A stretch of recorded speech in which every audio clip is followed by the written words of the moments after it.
one thing I consider too when you're looking at investing with somebody is, do they have a decent amount of capital if something, uh, if challenges break out at a property? Can they come in and cover some costs, or to where they're not going to need to do a capital call?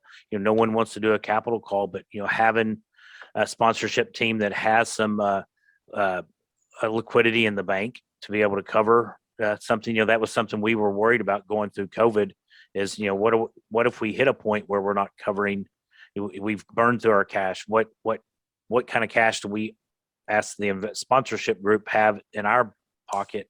And that was early on in COVID. We saw that we didn't need there, but knowing that we had other capital we could bring to the table if we had to. It's not something we wanted to do, but before we had to file for a not an abatement.